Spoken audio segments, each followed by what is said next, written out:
I'm delighted to be with you today and be at, of course, UN General Assembly once again, but today talking about an important issue that I think is dear to all of our hearts, which is around women's empowerment through technology. And we have such great examples now of the mobile industry working on the gender equality issue. And so I'm very pleased today to be joined with Elisabeth Biering from Telenor, Sanda Ojiambo from Safaricom, and Anna Faith from UN Women. And we'll have a nice fireside chat about some of the practical examples we're seeing on this issue. This will then immediately be followed by a chat from our Director General, Mats Granard, who's made gender equality a very important issue on his agenda during his leadership. And he'll be joined by MTN CEO Rob Shuter, who has a very bold vision on digital and financial inclusion, which of course is changing many women's lives. So I'm excited about the speakers today to talk about this issue. Just to give you a few stats, of course, mobile connectivity is having an amazing impact on many lives around the world. Just with M4D's work, we've already seen now 44 million people impacted, which is a phenomenal sense of scale of these solutions. However, we know that mobile connectivity is not spreading its gains equally. Women are 10% less likely to own a mobile phone, 26% less likely to use mobile internet, and 33% less likely to use mobile money. So this new and exciting technology that we're all using on a daily basis, unfortunately, already has a new gender gap. And so that's why we're talking about this issue today. But of course, that's the bad news. The good news is there's some exciting innovations that have the potential to close that gap. And of course, the mobile industry now has more than 5 billion subscribers. It represents 4.5% of the world's GDP. And so when the industry stands up and says this issue is important, then we really can drive change on it. So let's get into the exciting topics, which is going to come to life from our speakers here. I want to bring Elisabeth in from Telenor, who's been a long-standing actor in this. Elisabeth, you should just tell people a little bit about Telenor's footprint so they know kind of where you work for anyone who isn't familiar. And then tell us, why is gender important for a for-profit company like Telenor? Yes, so I'm from Telenor, and Telenor is partly Norwegian government-owned company. We're in 8 markets, in the Nordic and in Asia. In Asia, we're in several emerging markets, such as Myanmar, Pakistan, and also Bangladesh. Telenor has made a commitment to the SDG 10, reduced inequality. And as you said, Yasmina, in the beginning, I think there is an inequality in terms of how the genders are using mobile. And we believe the mobile is crucial to provide access to services and to information which is needed to prosper.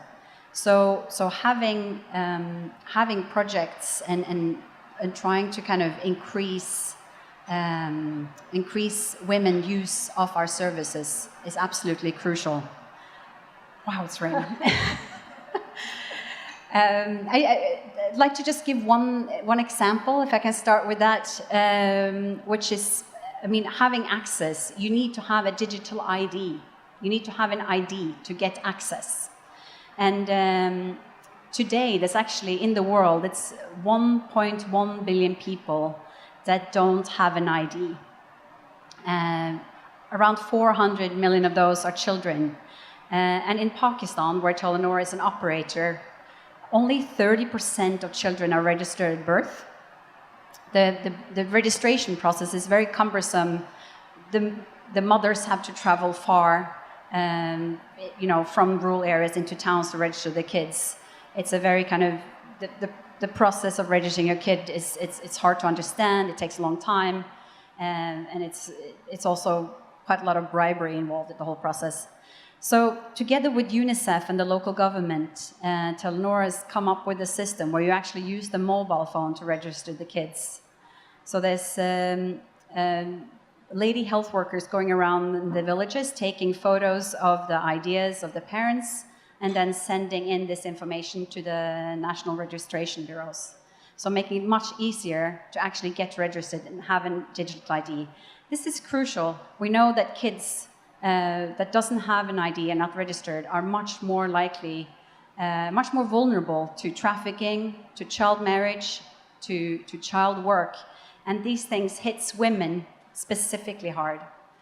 And in the pilot that we did in 2014, we saw an increase in birth registration from 30% to 90% using the mobile. And also the very good news is that the main increase was with girl registered. So we're now scaling up this initiative and hope to register 700,000 this year. And Telenor's goal is to register 7 million kids within our footprints by 2020. I think that identity example is so powerful because, there's now, I think, 135 countries which require some kind of identification proof just to get basic connectivity. But of course, the inadvertent consequence is that we again have a challenge of exclusion. And a country like Pakistan, where women or even children may not have been properly identified, then means you start the exclusion journey very early. So that's a bold view, I think, from Telenor to go into identity. But why does a company, like a for-profit company like Telenor, put an SDG as an aim and as an agenda? Is it good business to do this kind of work? Yes. I mean, I think the SDGs are good business. I mean, if we are going to have a business case, we are totally dependent on a functional, well-developed society where everyone is including and using our services, frankly. And that's also why we need to get women included in this. That's great. I think most people will know that the mobile industry stood up 2.5, almost 3 years ago now, and made an industry-wide commitment to the SDGs. We were actually the first industry to do that and to say, look, this amazing platform of connectivity can really deliver impact for the SDGs. But how powerful to see a P&L company sitting right here and saying, no, actually business and SDGs have a very important relationship because we will need private sector investment to deliver the 2030 targets. Let's go now to East Africa, where Safaricom has been a leader on many fronts and has a great name for itself as a leader in innovation. Tell us a little bit more about some of the products and services that you have that are driving the inclusion agenda in Kenya. So Safaricom is a mobile operator. We are based in Kenya, a Kenyan company, part of the Vodafone group. Now, so we believe we're a purpose-driven operator. So one of the things that we say we do and why we exist is primarily to transform lives. So, the SDG agenda is very critical to how we work and how we operate. In 2016, we integrated 9 of the SDGs into our business strategy. So we're very much driven by how mobile and how technology will work to improve access to health, to education, to agricultural services. We're very clear that reducing inequality, as has been mentioned, is critical to how we deliver our services, how we price our services, and what we do. And then we're also very clear that we want to grow a network that is carbon friendly and also run our operations very efficiently. So we're driven by these 9 SDGs in everything that we do in business. We're probably best known for M-Pesa, which is a fantastic mobile money tool that for us has driven financial inclusion in ways that really don't exist in many other countries in the world. M-Pesa has been a fantastic tool at bringing the unbanked, who primarily would be women, into a banked economy. And that has allowed women to save, to access loans, to transact, to start up businesses. And what we've done recently, very much in line with the SDGs, is now look at how we can build on our M-Pesa platform to deliver health services, to deliver education services, and to deliver agriculture. And in many instances, this has continued to transform the lives of women and girls pretty much around the country. Just yesterday, Girl Effect launched a report, I believe, on Sunday at the Social Good Summit. And one of the findings was, just going back to what happens with girls' access to mobile, because the inequality starts very early. The report said that girls are 1.5 times less likely to try to access mobile. So be it borrow, use parents' phone, etc., save up, 1.5 times less. When girls do get access to a mobile, or even women, they tend to use it for very functional things. Let me make a phone call, let me send an SMS, let me use the calculator. Whereas boys and men would use it for very practical things. Let me get some agricultural information, let me look for something even on social media. So the inequalities start very early, and I think it's very important to look at how we develop relevant content so that women and girls can actually use mobile for things that they believe are accessible, relevant, and can really drive the use and uptake of mobile as a whole. So we're very much driven by understanding from our customers and our citizens, what do women need specifically and how do we help drive that? As a consequence, we've done some micro health insurance products and services to enable women to save up as little as 10 cents a day to be able to save up for healthcare. We've also done some work in agriculture where we can now aggregate farming inputs and be able to sell them at pretty much affordable rates to farmers. And then, of course, there's M-Pesa, which I said has been great for financial inclusion. So we've taken a very broad SDG approach to how we do business, and we're very clear that by doing so, we are impacting positively on women. I think that's a great story of reminding us that user centricity. You know, if you start from the individual and figure out what she or he needs, quite quickly you get to the relevant services, and then quite quickly you get this beautiful bouquet of services that then can deliver both social impact but also generate commercial revenue.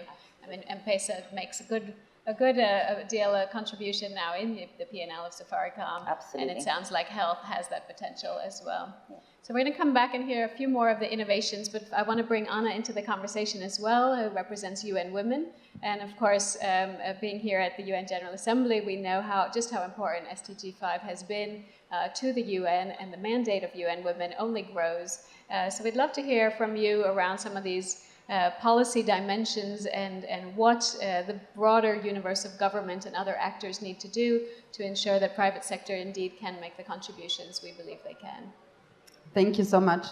I mean, there's so many ways. Maybe I can build a little bit on the previous speakers, because I think it really starts looking at the whole lifespan of women. It really starts with the fact that many girls are never registered and never actually in official records in the country. And if we look at the whole spectrum of discrimination and stereotypes that affects them, it actually leads to many women being in old age very poor and don't have the resources needed to have a good life at an older age. So it starts with the birth registration, it starts with the environment that they grow up in, that they are told, as also Safaricom was emphasizing, that they are different usage of the mobile, of their interest areas, but they're never really encouraged to be in the technology space and in the STEM more broadly. So they are being told that, no, you're a girl, math is not for you, science is not for you. And they hear it from early age. So even when they go into choosing their education, they might not focus on math and science, they might be focusing on other areas. And then they're already in the trap. Because when they go to higher education, if they have that opportunity, they're already predetermined to choose something that doesn't have science and math in those studies. And that also determine, of course, their path through employment or entrepreneurship, that they might not necessarily have those choices. And today, it's particularly critical that they have that background, that they are savvy with technology, they know how to use a phone and a computer, because the jobs of the future is determined by science and technology and innovation. And if they're already from an early age being told that they don't fit into the space, they don't see role models around them, they will not be in those jobs that the future will be creating for all of us. And then there's a number of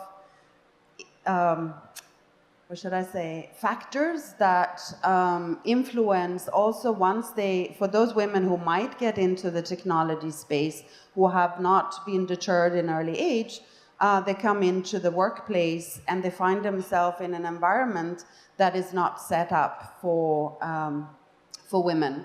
And it might be workplace policies, or it can be just a very male-dominated environment where the culture is not necessarily catered for women and they don't feel welcome.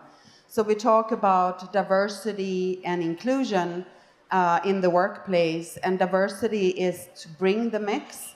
inclusion is to make women, when they enter the workplace, feel welcome. They feel that they're included in this culture. And there are other dimensions. If you look at also women entrepreneurs, there are many of them that are trying to make it as entrepreneurs in the tech sector, but they are not necessarily being seen as credible business partners, are not being invested in, and these stereotypes and broader discrimination in society really prevents women from being what they can be. So I wanted also to talk a little bit about Equals, which is an initiative that we kicked off 2 years ago, together with GSMA, ITU, International Telecommunication Union, the UN University, and the International Trade Center, together with UN Women. And it really shows that we need to bring different partners around the table to make this work. We need somebody from the telecommunications sector. We need to have somebody from gender and women's empowerment. We need the business sector. We need the research. We need to know what the problems are. And together what we have done is to create this partnership platform where we have, I think, about 100 other members with us today. And it really shows that we need to be moving in a concerted fashion. And we are focusing in Equals on the access aspects, that women and girls have access to technology, which have many dimensions that I can spend a whole day talking about. It has the skills dimension, so not only the digital skills, but the broader skills required for jobs of the future, and the leadership. And from UN Women's side, and I wanted to just congratulate first Safaricom for having signed onto our women's empowerment principles. So this is the UN systems platform for implementing the Sustainable Development Goals from a private sector lens, specifically on gender equality and women's empowerment. So these principles go through the workplace, the marketplace, and the community. And that is also on the community aspect, is where we encourage companies to do exactly what you're doing, both of you, is creating solutions that work for women and girls. So that's great. Thank you. Thank you so much. I can see that Anna has a pile of these, so she's Yes. going to get more of you signed up by the end of the morning, I'm sure. The clock is indeed ticking down, and I just want to make sure we get a few final innovations surface, because of course that's what we're really excited to see, that this is a challenge, but there are exciting enterprises working at that. We know, for example, that between up to 98% of women who were interviewed said that mobile phones can save them time. Between 90 and 100% said it helps them stay in touch with friends and family. And between 70 and 95% said they feel safer with a mobile phone. So we know that mobile phone is indeed having an impact. But some of the kind of practical innovations are not just for women. Mobile-enabled energy solutions, which are now cutting right across East Africa and Asia, providing more power, more light to families. That means that the moms can keep their businesses open longer, or kids can study. I'd love to hear from Telenor and Safaricom. What are some of the other innovations you're really excited about using mobile technology for women, but also the whole family? Let's start again with Elisabeth. Okay. And I also want to come back to your point on sometimes you need a tweak to include women. And your comment, I think I want to highlight in Pakistan we have a project, agriculture program. 90% of farmers in Pakistan are smallholders, and 60% of them are living on kind of the bare minimum. And so Telenor has been running a service, a free service, providing agriculture information, weather information how to kind of get more out of your crop for several years using IVR, so voice and simple SMS-based solutions. And we have like 4 million users every month for this service. But what we saw is that very few women are calling in. And women are also farmers. They're typically actually responsible for taking care of the animals at home. And so we came up, a little less than a year ago, we came up with a new product where we had women recording these advice and promoting it also actively to women. And we saw enormous uptake. Just this few months, it's been like 30,000 each month. So it was basically the cultural sensitivities of having women using a phone and listening to a male voice was what prevented them from actually dialing in and leveraging this information in their work. So, sometimes it's small tweaks that works. Another example that I wanted to highlight is in Myanmar, where Telenor has a mobile payment solution called Wave Money. In Myanmar, only 29% of the women have any kind of access to financial services, and only 7% actually have a bank account, which of course limits them greatly in terms of starting a business, saving, planning for their families. And we saw it's not only the access, but it's also the knowledge. In Telenor, we know in Myanmar, Wave Money now have 24 Wave Money shops, so the access is there. But together with the UN Capital Development Fund and the Australian government, Telenor developed a financial literacy app, especially towards women. So it's a financial literacy game made, for women, by women. And we see that this also has really, is very popular. And it just launched a month ago, and it had great uptake. And we're going out also with our sellers to promoting this app, and they get women to sign up and also earns money. And we hope to kind of sign up 60,000 by 2019. That's great. So good examples in agriculture sector, financial inclusion. Sanda, you've already mentioned health and of course mobile money, but anything else you'd like to highlight in kind of the innovation suite that you're driving in Safaricom that's reaching women and the full family? Okay, so I'll talk a little bit about the energy thing, but I think for anyone or any operator working in a developing country, the opportunities are immense. I mean, we always say for every sort of challenge that you see, be it around maternal mortality, child mortality, literacy levels, there lie a myriad of opportunities. So for us, it's a really exciting time to be able to use mobile to transform communities and lives in terms of what we could possibly do. But I'll talk a little bit about energy. So in Kenya, I think pretty much about just 30% of the country is on the grid. But what does that mean? It means that oftentimes women and girls have to leave work or leave, whatever they're doing, or school, to come home and, fetch firewood, wait in line to buy kerosene or paraffin to light the home, etc. And, what we did is partner with a group and a product that's now called Mcopa Solar to look at developing a clean, green, pay-as-you-go energy solution. And basically what we did was price it at less than the amount that the average rural Kenyan family was spending on non-renewable energy sources. So they were spending about $50 a day.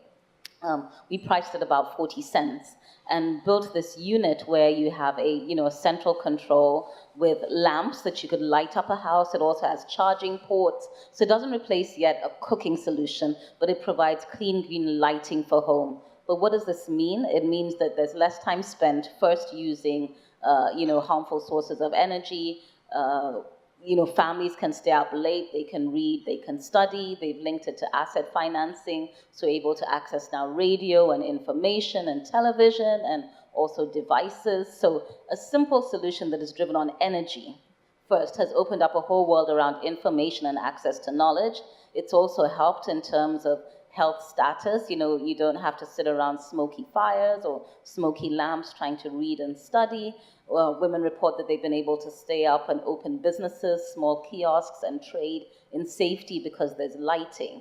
So, I think the centrality, as I say, of energy and what it can provide across various areas of need across families has been really critical. And I think what I like most about these solutions is actually when you price it out, people are willing to pay more. We've priced it out at less, but you're also having an environmental impact in terms of what we're doing. Mobile comes in primarily because you pay your daily access fee via M-Pesa. Because it's GSM enabled, you're also able to track the location of the unit that's providing the power. In most instances, it's set up such that if you don't pay for a day, it can be cut off, but the usage rates are extremely high, so that very rarely happens. But essentially, this type of solution has really freed up opportunity for both women and girls to, do more productive things with their lives. Great. Well, I think that is exactly where we're going to end, on that positive innovation note. I think hopefully you've gotten a sense that the challenge is there. The challenge is not trivial by any means, but private sector is ready to close that gap through investment, through innovation, through human-centered design, and come up with exciting solutions in agriculture, financial inclusion, health, etc. We've also heard that there's policy dimensions ready to support and drive change at the governmental level, which is indeed very encouraging.